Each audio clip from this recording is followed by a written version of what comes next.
they always said I'm wrong, but what they doing today? I think they want me gone, but I ain't going away. They told me I was wrong, but look at my ass today. Da da da da da da da da da da da.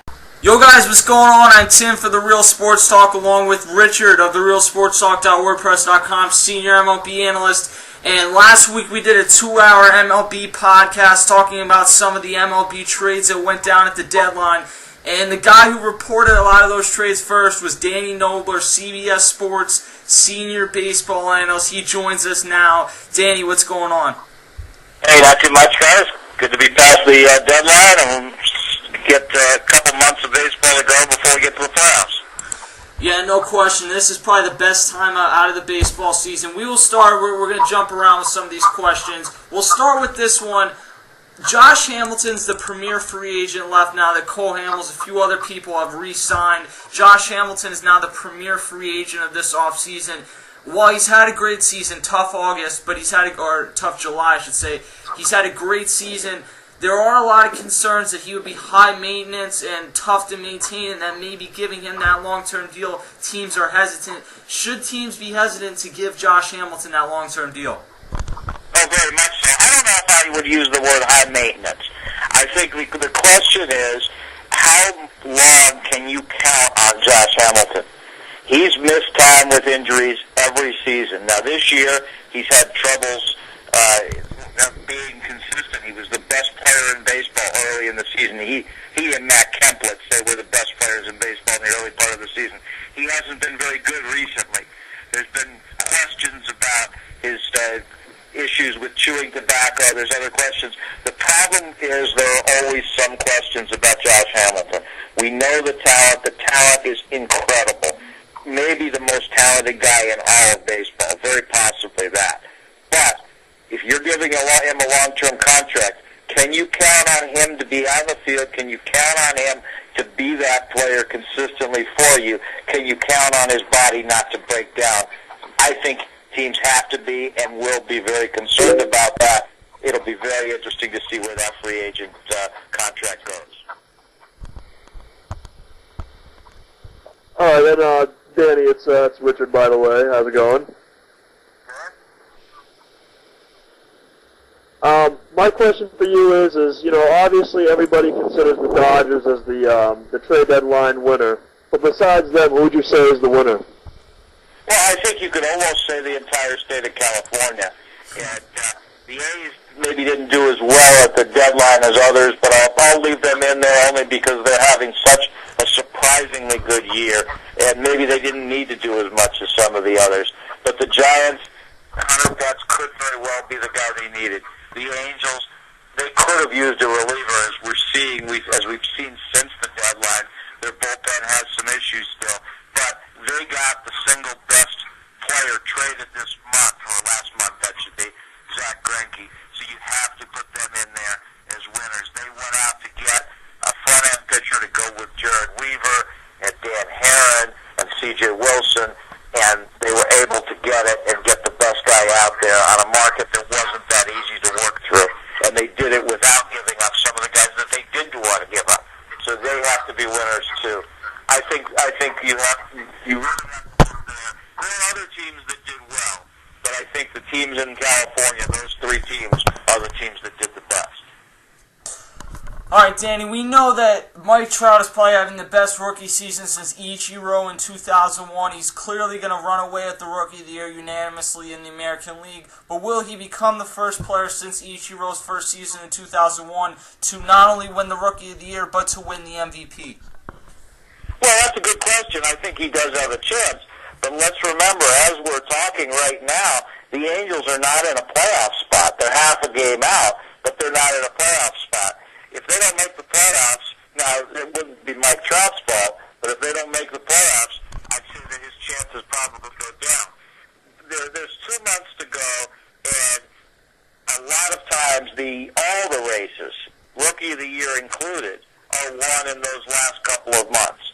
Now, he looks so far and away the best rookie right now in the American League.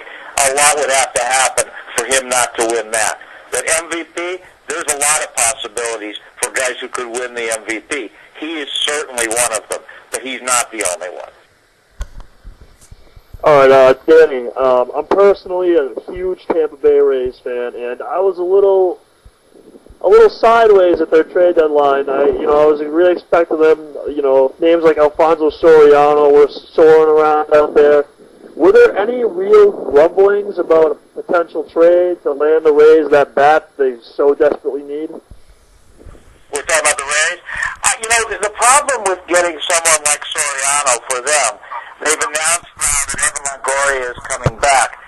Evan Longoria, during his rehab, has only been able to be a designated hitter. And they want Evan Longoria to come back as the DH because they think that that's the best way for him to come back right now and come back the quickest and potentially make an impact. Had they traded for someone like Soriano, now Soriano has improved defensively this year, but there's a commitment, even with all the money the Cubs were willing to eat, there was certainly still a commitment beyond this year. And the commitment for the rest of this year, he still fits best as a DH. That's the spot Evan Longoria is going to take. I think there's a few questions with the Rays. Longoria is the center of most of them. Not only did Longoria potentially eat up the DH spot, but because they didn't know for sure, number one, when Longoria was going to come back. Now, they know now that it'll be tomorrow night on Tuesday night, but they didn't know that a week ago at the deadline. And also because they really don't know what to expect from Longoria when he comes back. They really weren't sure, and they couldn't be sure, how good a chance this team had to really make it to the playoffs, and then, should they make it to the playoffs, have a chance to win once they're there. They have the pitching staff to do it. Without Longoria, their offense isn't good enough. Now, could they have added someone else who could have made an impact? Potentially.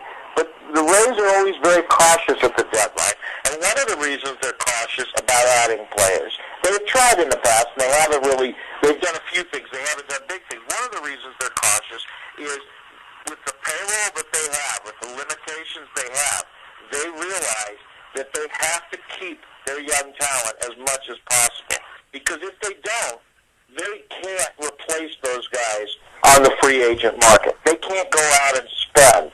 They need the young players who are, by definition, cheaper players to lead their team into the future. So to have a chance to contend, they can't give up very many prospects. They tend to be cautious, and with the questions about Longoria, I think they were even more cautious this year. Talking to Danny Knobler, CBS Sports senior MLB writer. Danny, I think I know the answer to this question because most people are saying the same thing or a similar thing, but it's nice to get another perspective. Should and will the Nationals shut down Stephen Strasburg? Well, that's a very difficult question, and I'll answer it this way.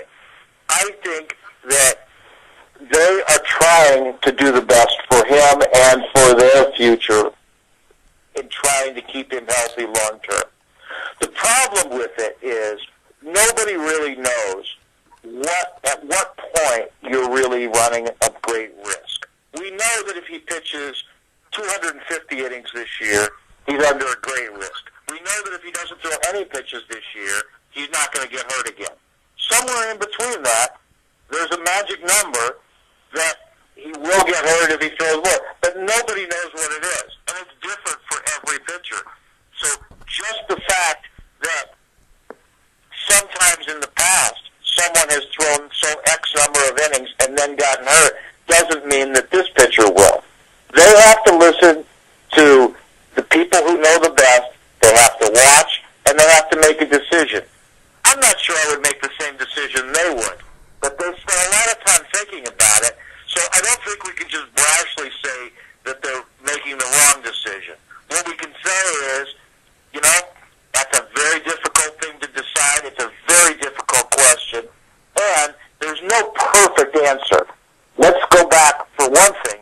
They're rightfully so happy with the way Jordan Zimmerman has come back this year. One of the reasons that they will look to shut down Strasburg is they did the same thing with Jordan Zimmerman last year.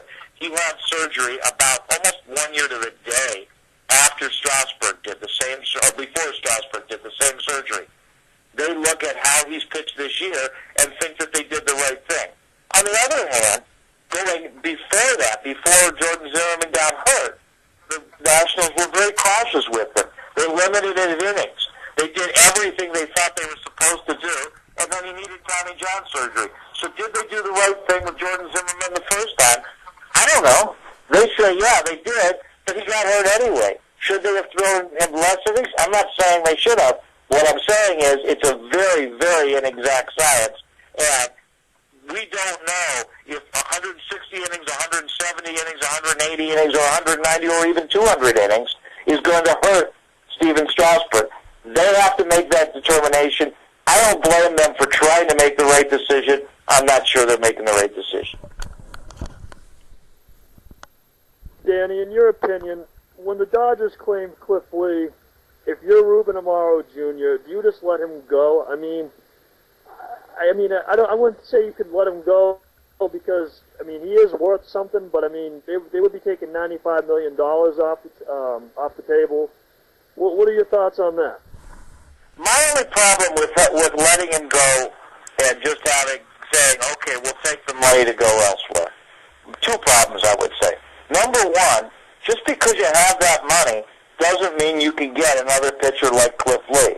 And without another pitcher like Cliff Lee, maybe you can't compete next year. As we saw, the Dodgers had all that money, and they couldn't get a pitcher like Cliff Lee, at least not yet. Now, the other thing I have an issue with, people saying that they should have just let him go. If that was their belief, that they wanted to get out from under Cliff Lee's contract, they could have, I believe, made a deal before the deadline. They would have probably had to eat a little bit of the money, but they would have gotten rid of most of the money, and they would have most likely gotten a very nice return. The Texas Rangers had interest. Now, we'll never know for sure what the Rangers would have given them for Cliff Lee, depending on how much money the Phillies would have paid of Lee's salary. But there's no question that the Rangers had interest, and there was a deal probably there to be made. Never know for sure, but the deal that could have been made, it would have cost the Phillies a little bit of that money, but it would have set them up most likely much better for the future. So if that was their interest in moving Cliff Lee, they could have done that. There's also the possibility they could do that in the winter. If they want to move Cliff Lee, they would probably have to eat some of the money, almost certainly have to eat some of the money, but they could get something back. If they just give him away to the Dodgers last week, which they could have done, they would have had that money, but they wouldn't have had players. They potentially could have spent that money elsewhere, but you have to ask, where are you going to be able to spend it? The Phillies do have some money coming off the books anyway. They have some money to spend for next year. They traded Hunter Pence. They traded Shane Victorino. They let Joe Blanton go. They have the ability to make some changes in their team. Their stated goal is to contend next year. They have to figure out the best way to do that. And it's possible, it's very possible, that the best way to contend in 2013 is to have Cliff Lee in their rotation and not to have the money they would have saved by letting him go. Danny, I have one more question, and then Richard has two more. Who do you have winning both your wild cards in the American League and National League? I think that's too early. It's too hard to say. That those races are so close right now. I think what you can look at is we're pretty sure that the Yankees will be in the playoffs. We're pretty sure that the Rangers will be, although they've had a little bit of a struggle recently. I still think we're pretty sure they're going to be. Now we have three other spots. We have two wild card spots and the American League Central. There's two teams in the Central. It's probably going to go for a while. I think the Tigers will likely win it, but I won't be surprised if the White Sox do. Whichever team doesn't win that is in the mix with you have to put the A's in there, obviously the Angels in there, and then you have to put at least three teams in the American League East in there, the Orioles, the Rays, the Red Sox. I don't think, and I know the Blue Jays have about the same record as the Red Sox, I don't think the Blue Jays have enough to win it. It's possible that the Red Sox don't either. I give them an outside shot. I think right now you probably have to look most likely at the Angels finding a way to get in, even though right now they're not in there. And then I think the other team you probably either look at the runner-up in the American League Central, or maybe the Tampa Bay Rays. If Longoria can make enough of an impact, maybe they can be that other team. But I think it's far too early to say with any degree of certainty who's going to win those. There's too many things that can happen between now and then, and the races are far too close. Yeah, no question. Richard, what's your last two questions here? Well, one of my last two are, who are going to be some big names that we could possibly see traded this offseason? That could be traded, you said, in the offseason? Yeah, traded in the offseason. Oh, I think, again, not terribly predictable, but I think there could be some deals. I think there's a very real possibility that the Rays could look to trade James Shields. He has a $9 million option for next year. For a lot of other teams, that's not very expensive. For the Rays with their payroll, that's significant. That is expensive. We'll see. Cliff Lee is another one to watch. There's no guarantee that the Phillies will trade him, but there's a possibility, and that's definitely something to pay attention to. But there's not as many absolute guys who you think are going to be traded now. And one reason is that teams have money. Even the lower teams have money to sign their players. We saw it with the Reds signing Joey Votto. We saw it with the Padres, who could have traded Carlos Quentin and Houston Street and instead re-signed both of them. Teams don't worry as much about players approaching free agency. One other guy who you potentially could see traded, and he was talked about a little bit at the deadline, Shin-Soo Choo of the Indians. He's a Scott Boras client, probably doesn't re-sign after next year. They may look to trade him this winter, but they may also think that they still have a chance to win next year and that their best chance is to keep him. So I don't think there's a guarantee on any of that, but those are a few names that you could hear about this winter. And finally, Danny, who are your World Series picks? Well, I don't know if you want my picks. My picks haven't been too good. Now, I know for a fact that the teams I picked going into the season, one of them isn't going to get there because I have the Marlins getting there. So they're not going to get there. So I know that one was wrong. I went with the Tigers in the American League. And since they're still alive, I don't like to give up on picks until I know they're not going to happen. So we'll stick with them in the American League. In the National League, it's going to have to obviously be somebody else. And I don't know who it's going to be right now. But I'll go with the team that I took last year that then collapsed in September. I'll stay with that same division, and I'll go with the Braves. All right, Danny Knobler, CBS Sports, senior MLB writer. We'll keep in touch, Danny. Thanks a ton for joining us here on The Real Sports Talk. Thanks, No Danny. problem. Good luck, guys. Thank you. Just a little ways around the corner from fear. Be there by next year. Where I'm going.